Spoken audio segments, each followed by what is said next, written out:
home siblings, and hello netizens. Thank you so much for watching this video dedicated for my home siblings.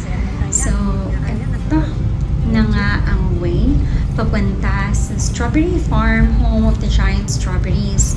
Way ito galing sa Northern Blossom kasi nung umaga pumunta kami sa Northern Blossom at ito na nga ang dadaanan natin. Hindi natin pwedeng palagpasin ito.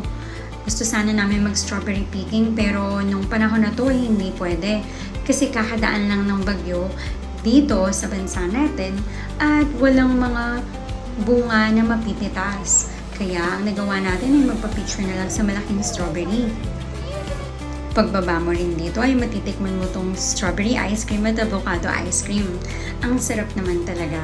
At matatanong mo rin ng Bollywood. Amazing. At ito, picture muna ang mga bata.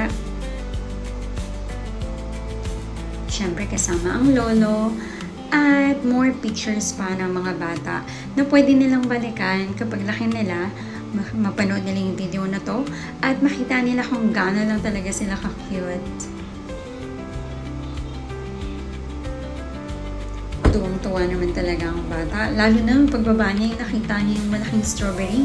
Siyempre, terno talaga sa damit niya. At yan, more pictures pa. Medyo makulimlim ng mga panahon na to. At buti hindi naman umulan kasi napagbigyan tayo na makapagpa-picture, mag-video sa lugar na to.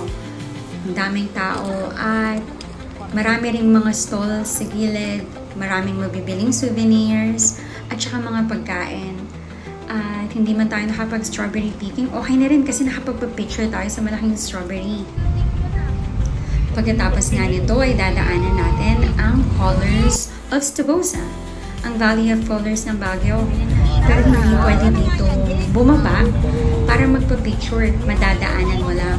Pero may mga lugar na pwede mong puntahan, papasok ka pa sa loob para makapagpa-picture sa Colors of Stebosa. Pero dito sa daanang to hindi pwede. So ang magagawa mo lang ay mag-picture habang dumadaan at umikot ulit para makita mo yung view. Since dun sa highway, mas makikita mo yung kabuuan. After niyan, pumunta tayo sa The Mansion.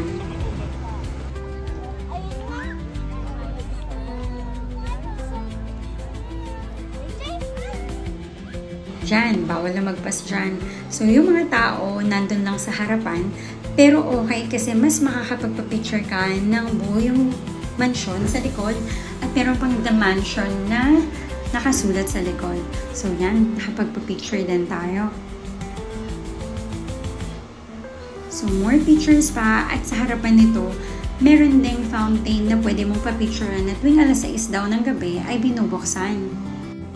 Nagawa din natin makapagpa-picture para sa traditional Cordilleran attire or Igorot costume. Para sa mga lalaki ay ang bahag at para sa babae naman ay ang tapis with woven blankets, may headgear at accessories. At para sa mga damit na ito, at mga accessories na kasama ay 50 pesos per head lang. So, nagawa natin makapagpa-picture at meron pang mga kalasag. Ang galing kasi na-experience natin yung ganitong bagay.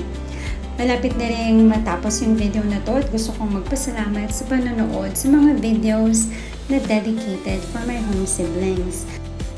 Makapagpa-picture sana tayo ulit paglaki niyo ni Ocean at masagawa at mapuntahan ang mga napuntahan na natin sa Baguio. Muli, maraming salamat sa panonood.